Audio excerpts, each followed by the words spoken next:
Good day. This is the day that the Lord has made. We will rejoice and be glad in it. I welcome you to my leadership series under the umbrella of leadership for everyone, everywhere. Leadership for everyone, everywhere.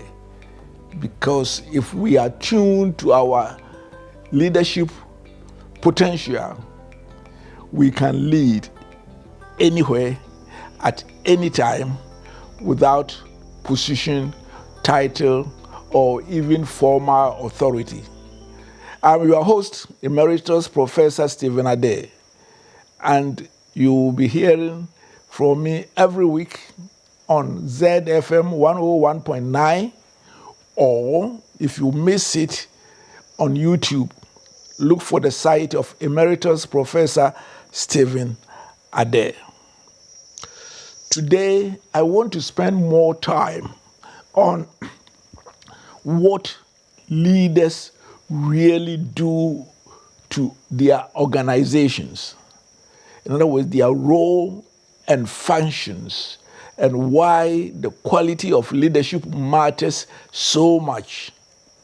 So, my title for today is The Role and Functions of Organizational Leaders. I have broached it in the earlier sessions.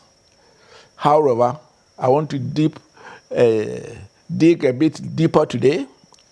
And then the following one, I'll be looking at leadership styles, because styles matter when it comes to delivery of the leadership functions. Don't forget that our underlying definition of leadership is influencing others towards a common purpose. When it comes to organizations specifically, I made a reference to J.P. Coates' even richer organizational definition of leadership, as leadership is the development of vision and strategies, the alignment of relevant peoples behind those strategies, and empowerment of individuals to make the vision happen despite obstacles. I have said repeatedly that whether we are talking about families, community, nations, and especially organizations, leadership is cause. Everything else is effect. Because leaders help and lead in the creation of the future, a better future, and causing paradigm shifts. The last session, we look at the fact that managers do have some adjustments, incremental jobs, improve the situation. But when it comes to transforming the current situation, the status quo, it is the job of leaders. Let me therefore try to break down further what organizational leaders do, effective ones. First of all, they create or engender a clear vision for all to buy into. By vision, I'm talking about a clear picture of a future within a specified period. Often 10 years I consider to be the minimum, 15, 20, and even 25. I lead an organization which is celebrating its Jubilee anniversary, the silver anniversary this year. And our strategy is for the next 25 years, when the organization will reach its golden Jubilee. Vision is seeing into the future and capturing a state in the distant future which will be the driving force of the organization and a rallying point for all the departments and individuals in it. Sometimes I see organizations saying that they are trying to bring all divisions together in order to elaborate where they should be going. There's a role, if you are an organizational leader, be a CEO, managing director, president, what have you, to involve others to bring the ideas. But at the end of the day, I personally believe that vision is the number one job of an organizational leader. You don't say, we are going, heaven knows where we are going, but we know we will. No. And this is one of the most challenging ones because people are comfortable with the status quo. They may be doing very well, achieving 5%, 10%, even 15% annual increment. So the question is that, why change? And you are talking about 25, 20 years ahead. It is the leadership job to elaborate a clear picture of a better future and exciting people to get there. The second job, as we derive from Coates' definition, is how to get there. Everybody can dream. And he said that if, wishes were castles, beggars would be living in the castles. The difference between a vision and a dream, which is the starting point of a vision, is that vision is anchored in a clear picture and it can be translated into strategies and how to get there. Strategies have to do with how to get the vision come into being. If you end at vision, you are in the dreamland. And it is the leadership responsibility to galvanize the various departments, the various units, and to elaborate a pathway. It is said that everybody can start a ship, but it takes a captain to steer a course. And that is the third most important function of organizational leaders. They manage change from the status quo to the vision realization. Because irrespective of how brilliant you are and a good leader, scarcely will you have a straight path from the status quo to the vision. There will be crises, there will be challenges, there will be resistance, there will be sometimes some opportunities that come by and become so attractive to detract you from your course. It is the responsibility of organizational leaders to chart the course. And that is where they say the rubber touches the road. It's the difficulties. There will sometimes be backlash. And in one case, I knew there was a threat to one's life because people's comfort zones have been disturbed. That makes me sometimes very sympathetic to leaders, organizational leaders who fail because others will not allow their situation to just change without fighting for it. When it comes to effecting change, there are certain things that help. A clear vision of the future helps, because in so doing, people can see, and you must be able to communicate that effectively to them. As much as possible, try to elaborate what the benefits the organization is going to derive and what is in for them.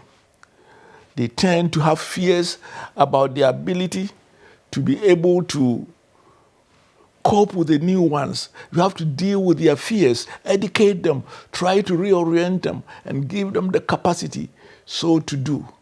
As much as possible, as soon as possible, try to show first fruits so that people have hope that the future will be better than today. And as you go on, You back your changes with new organizational culture and anchor the changes. These are tough times if you are really making deep change in an organization. But it is the leadership job to manage change. At the end of the day, we lead people. We don't lead factories or systems. They come in as aid, but it's the people. And therefore, your ability to bring them to really buy into the vision. The Americans will say transvision. In other words, make the vision become their own. It's a key work of the leader. Let me say that when you are in the trenches, sometimes you focus very much on the job and what needs to be done. But if you are going to go far as an organizational leader, it is to make sure that you train other leaders. Oftentimes you meet managers, head of engineering, head of production, in the university department heads, and the rest. It's how to transform them. They will be managers, they are beneficiaries of the status quo, but to motivate them to also rise up to be leaders. And I consider it as the next important job of the leader. That is producing other leaders. It is important not to just end there in producing other leaders, but actually dealing with the process challenges. And there are two aspects there. First has to do with decision making. The hard decisions, as President Truman once is reputed to have said, the buck stops with the leader. A leader who chicken out of taking the relevant and hard decisions, even including firing some key personnel who, after all times to help them, are not able to cope with the status quo change, must be let off the bus. These are hard times, but then you cannot chicken out. It is the leader's responsibility to make decisions, because the buck stops with you. And that is related to that is tackling major troubles. In other words, where there are big challenges. I always go to the Bible when Elisha went with the sons of the prophets to go and cut wood. And the old prophet must be sitting down under a tree, and the young men almost were oblivious of his presence until the axe head, which they had borrowed, fell into the lake. Then they come back to Elisha and say, "Sir, we have lost the axe head. It's fallen into the lake." And worse still, it was borrowed. People will come to you as the leader. Normally they will be doing, the accountant doesn't need you to meddle. The engineers, if they are where they are source, the teachers. But when the crisis arises, they will come to the leader. You have the responsibility of resolving the problem. That doesn't mean that you are an all-knowing leader, but you must pioneer and lead the solution, calm nerves. And oftentimes, you will find sometimes, even among themselves, the very people who have brought the problem have the solution. But it is your responsibility to catalyze that. Let me be ending this session by raising a very important part of leadership everywhere, but also especially in an organization, is that there's always a reaction and fallout when it comes to the leadership. In other words, there's interactions, and there will be many unexpected outcomes. For example, as the change management is going on, if things are going on well, there will be trust, there will be credibility, and there will be consensus.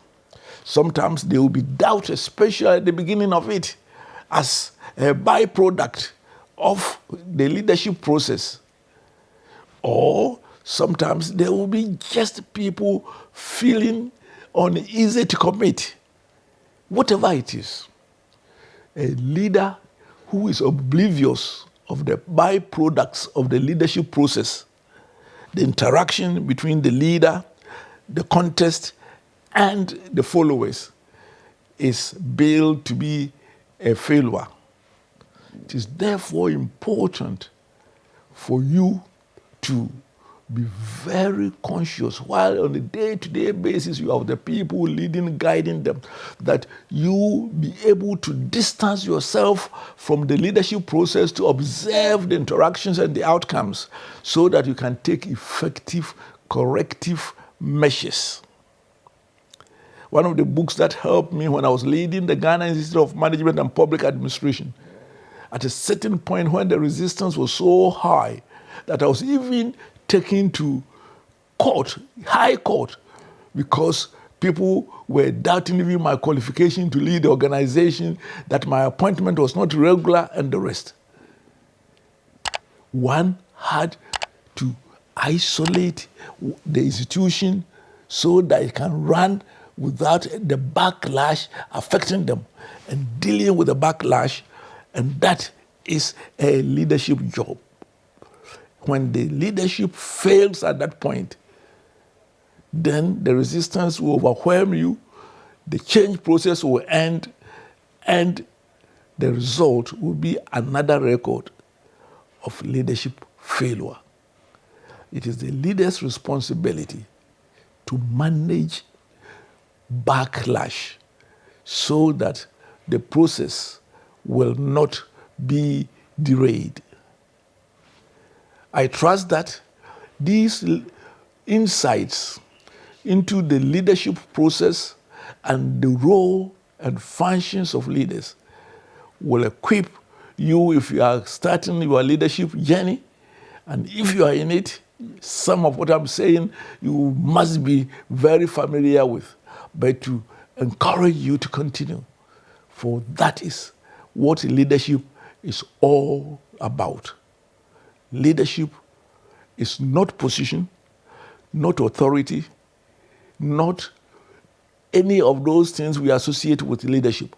Of course, they all help you to lead and gives you the leadership room. But leadership is a function of elaborating the future.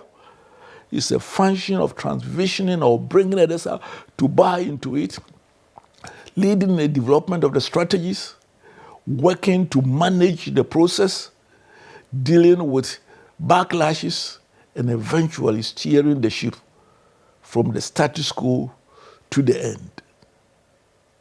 And these are functions which you can bring other people in. But let me tell you, leadership itself is not a delegatable function.